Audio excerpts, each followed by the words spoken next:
Assalamualaikum warahmatullahi wabarakatuh. Bagaimana kabar Ananda hari ini? Semoga selalu dalam keadaan sehat dan selalu dalam lindungan Allah Subhanahu wa taala. Nah, Ananda, hari ini alhamdulillah kita masih diberi kesempatan dan kesehatan untuk dapat bersama-sama dalam pelajaran Ilmu Pengetahuan Alam atau IPA bersama dengan Ustazah. Sebelumnya, Ustazah ingin mengingatkan, jangan lupa Ananda berdoa terlebih dahulu ya, dan siapkan dirinya, siapkan alat tulisnya, dan catat setiap materi yang penting yang Ustazah sampaikan pada hari ini. Nah, baiklah Ananda, langsung saja ya kita mulai pelajaran hari ini. Sebelumnya Ustazah ingin bertanya, Ananda, apakah Ananda pernah pergi ke pasar atau supermarket? Nah, kalau Ananda pernah pergi ke pasar ataupun supermarket, pasti Ananda sering kan melihat banyak sekali produk-produk yang berjajar rapi di supermarket tersebut. Nah, kira-kira kenapa sih barang-barang itu harus disusun sesuai dengan golongannya? Misalnya makanan, minuman terpisah dengan pakaian, alat-alat yang lain dan sebagainya. Ada yang tahu nggak jawabannya kenapa? Nah, benar sekali Ananda, jadi pengelompokan tersebut berfungsi atau berguna untuk memudahkan pembeli dalam memilih barang yang ingin dia beli. Nah, karena kalau misalnya tidak tersusun rapi atau berantakan, tentunya akan menyusahkan bagi pembeli mencari barangnya dan tidak enak dilihat kan? Misalnya seperti ini, ruangan yang berantakan pastinya tidak nyaman untuk kita tinggali, bandingkan dengan ruangan yang rapi dan bersih. Seperti itu juga ya. Nah, Ananda, kemarin di bab 1 kita sudah belajar tentang objek IPA dan pengamatannya. Nah, untuk objek IPA itu kan sangat banyak sekali karena yang dipelajari dalam IPA itu berbagai macam. Nah, untuk di bab 2 ini kita akan fokus kepada makhluk hidup. Nah, apa sih yang namanya klasifikasi? Apa hubungan klasifikasi dengan pelajaran IPA? Mari kita pelajari secara lebih detail lagi. Nah, Ananda, adapun tujuan pembelajaran kita hari ini adalah Ananda diharapkan mampu yang pertama, menjabarkan pengertian klasifikasi makhluk hidup. Yang kedua, mengemukakan pendapat mengenai manfaat dari klasifikasi makhluk hidup. Yang ketiga, menganalisis ciri-ciri makhluk hidup. Dan yang keempat, menyajikan hasil pengamatan tentang makhluk hidup dan benda yang tak hidup. Nah, materi yang pertama adalah pengertian klasifikasi. Jadi, klasifikasi itu secara umum berarti pengelompokan. Adapun klasifikasi makhluk hidup berarti pengelompokan makhluk hidup. Nah, makhluk hidup itu dikelompokkan berdasarkan dengan persamaan sifat ataupun ciri-cirinya. Jadi, dari berbagai macam makhluk hidup yang ada, kita bisa mencari kesamaannya dan kita kelompokkan dari makhluk hidup yang satu dengan makhluk hidup yang lain berdasarkan persamaan ciri dan sifatnya. Seperti itu ya, Nanda. Nah, adapun dasar mengklasifikasikan, yang pertama adalah berdasarkan manfaat. Jadi kita bisa mengklasifikasikan makhluk hidup itu berdasarkan manfaatnya. Misalnya, kita menggabungkan antara ayam dengan sapi dalam satu kelompok karena sama-sama bermanfaat untuk dijadikan bahan makanan oleh manusia. Nah, kemudian berdasarkan ciri morfologi dan anatomi, misalnya alat geraknya, lapisan tubuh, dan sebagainya. Nah, misalnya kita melihat ada hewan yang mempunyai alat gerak yang sama, misalnya sama-sama mempunyai sayap. Nah, berarti kita bisa menjadikan mereka dalam satu kelompok. Selanjutnya bisa juga berdasarkan sifat. Misalnya makhluk hidup tadi mempunyai sifat yang sama. Misalnya sama-sama bereaksi terhadap panas misalnya. Nah, itu bisa dikelompokkan dalam satu kelompok. Nah, bisa juga berdasarkan habitat atau tempat tinggalnya. Misalnya sama-sama tinggal di air atau sama-sama hidupnya di darat. Kita bisa kelompokkan. Terus bisa juga berdasarkan ciri biokimianya atau penyusun pada makhluk hidup tersebut dan sebagainya. Jadi banyak lagi dasar klasifikasi, tergantung kita ingin memakai dasar yang mana. Nah, adapun tujuan mengklasifikasikan, yang pertama adalah kita mampu mendeskripsikan ciri-ciri makhluk hidup untuk membedakan tiap-tiap jenis agar mudah dikenal. Jadi, tujuan pertama adalah mengenali dari jenis makhluk hidup. Yang kedua, mengelompokkan berdasarkan persamaan ciri. Jadi, kita sudah tahu bahwa makhluk hidup yang ini sama dengan yang ini ciri-cirinya. Kemudian mengetahui hubungan kekerabatannya. Jelas sekali ya Ananda, karena biasanya makhluk hidup yang mempunyai kekerabatan mempunyai ciri-ciri yang banyak atau persamaan yang banyak ya. persamaan ciri yang banyak seperti itu. Jadi makhluk hidup tadi semakin banyak persamaan cirinya, biasanya hubungan kekerabatannya semakin dekat. Nah, selanjutnya kita juga bisa mempelajari evolusi makhluk hidup. Atas dasar kekerabatan tadi, kita tahu bahwa makhluk hidup itu mengalami evolusi dari masa ke masa. Nah, jadi itu adalah beberapa tujuan dari klasifikasi. Adapun manfaat yang dapat kita ambil setelah kita melakukan klasifikasi, kita mampu menyederhanakan objek studi. Jadi, dari sekian banyak objek IPA yang kita pelajari itu, kita bisa menyederhanakannya menjadi bagian-bagian yang khusus. Kemudian mampu memudahkan kita mempelajarinya, karena memang kalau sudah terkelompok dengan rapi, tersusun rapi, itu mudah untuk kita pelajari ya. Kemudian mengetahui hubungan kekerabatan antar makhluk hidup. Jadi ini adalah contoh dari manfaat klasifikasi.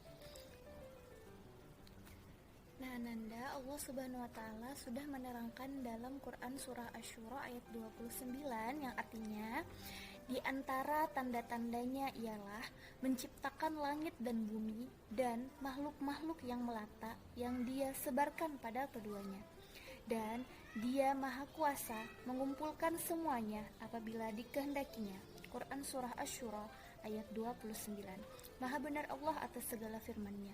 Ananda, dari Quran ini Allah telah menerangkan bahwa Allah menciptakan makhluk hidup yang beraneka ragam, dan Allah pula lah yang mampu mengumpulkan semuanya apabila Allah menghendaki.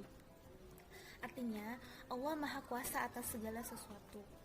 Nah, Ananda, kita mempelajari makhluk hidup, kemudian kita mempelajari pengelompokan makhluk hidup, itu adalah cara kita untuk mengetahui atau menyadari bahwa ciptaan Allah itu sangatlah banyak, sangatlah beraneka ragam, dan Allah Maha Kuasa atas segala sesuatu, sehingga bisa meningkatkan keimanan kita dan rasa syukur kita atas segala ciptaan yang Allah berikan kepada kita.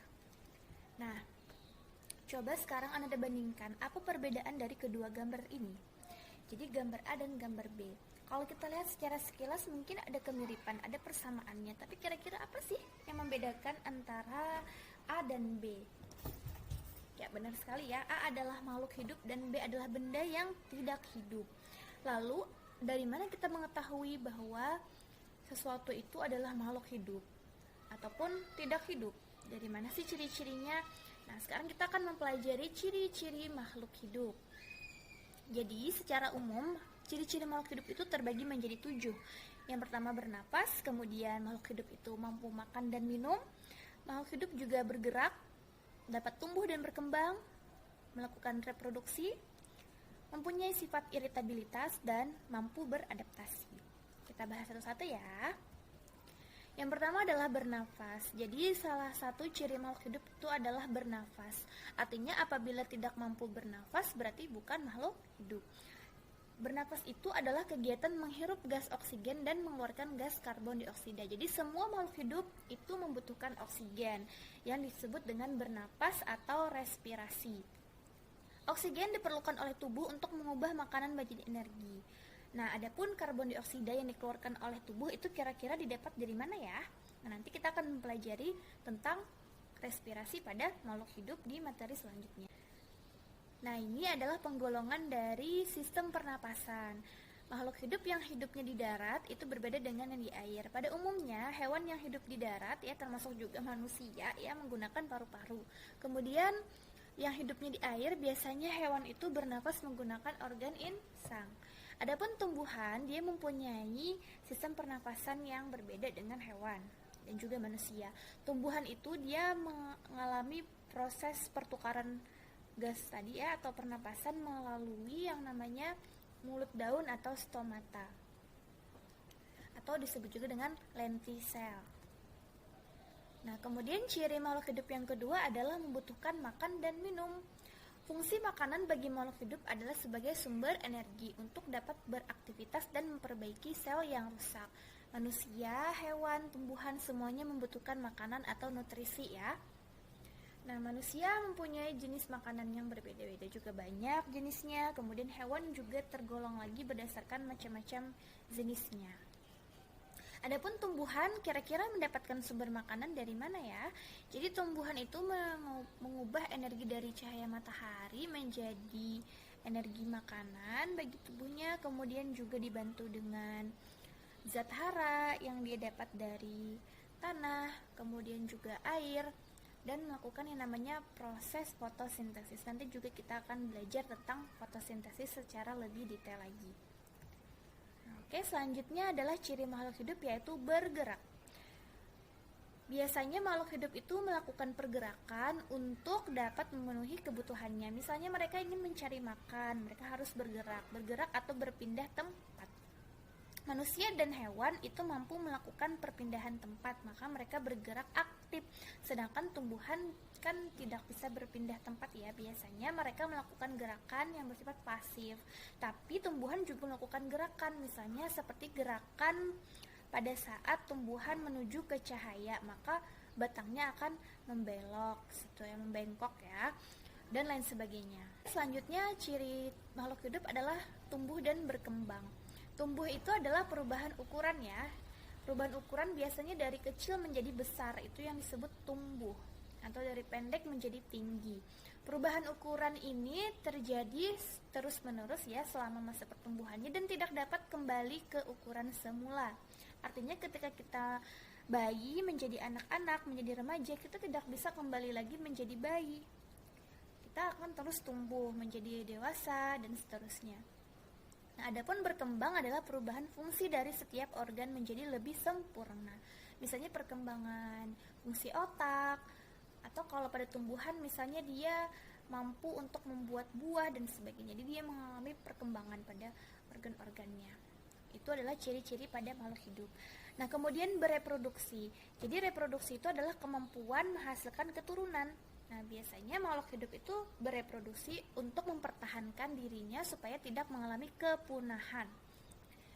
Nah, misalnya di sini ada contohnya, ayam bereproduksi dengan cara bertelur atau ovivar ya. Sapi mampu bereproduksi dengan cara melahirkan atau vivivar. Tumbuhan yang bertunas misalnya seperti pisang dan juga bambu, atau bisa juga tumbuhan itu melakukan yang namanya reproduksi vegetatif dengan umbi dan sebagainya. Selanjutnya adalah iritabilitas atau peka terhadap rangsangan. Jadi makhluk hidup itu mampu bereaksi terhadap rangsangan yang dia dapatkan. Misalnya seperti tanaman putri malu ya, yang ketika disentuh dia akan menutupkan daunnya ya karena rangsangan sentuhan. Kemudian ada lagi yang berdasarkan rangsangan makanan, misalnya seperti tumbuhan Venus, ketika ada serangga yang hinggap di daunnya maka dia akan bereaksi dengan menutup daun. Atau hewan kaki seribu yang akan menggulung pada saat mengalami sentuhan dan rangsangan dan sebagainya. Oke, jadi banyak jenis-jenis rangsangan. Itu juga ciri dari makhluk hidup ya, dia mampu bereaksi terhadap jenis rangsangan. Misalnya manusia ketika dicubit atau tertusuk duri atau kena panas, dia bereaksi, berarti itu termasuk makhluk hidup. Karena benda yang mati tidak bereaksi ketika dilakukan rangsangan. Nah, selanjutnya adalah mampu beradaptasi atau menyesuaikan diri.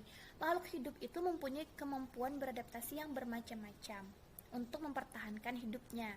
Ya, contohnya anak rayap misalnya, rayap dewasa, ikan paus di sini ya, ataupun bunglon yang sering kita pelajari juga di SD kan, dia bisa mengubah dirinya seperti warna lingkungan atau mimikri, ataupun cicak dengan memutuskan ekornya, ototomi, atau hewan-hewan yang mampu berhibernasi atau tidur panjang. Masih banyak lagi. Intinya adalah makhluk hidup itu memberikan ciri-ciri, yaitu menyesuaikan diri atau beradaptasi. Nah, Ananda, demikianlah pelajaran kita hari ini. Sekarang kita simpulkan bersama. Yang pertama tadi adalah pengertian klasifikasi ya. Klasifikasi adalah pengelompokan sesuai dengan persamaan. Kemudian manfaat kita mengklasifikasikan makhluk hidup yaitu untuk menyederhanakan objek studinya, kemudian memudahkan mempelajari, mengetahui hubungan kekerabatan. Ciri-ciri makhluk hidup: bernafas, tumbuh dan berkembang, makan dan minum, bergerak, berkembang biak, peka terhadap rangsangan, dan beradaptasi. Nah, demikianlah Ananda materi kita hari ini. Semoga mudah dipahami dan semoga juga bermanfaat. Jangan lupa untuk terus belajar meskipun belajarnya dari rumah. Oke, usah akhiri dengan ucapan wassalamualaikum warahmatullahi wabarakatuh.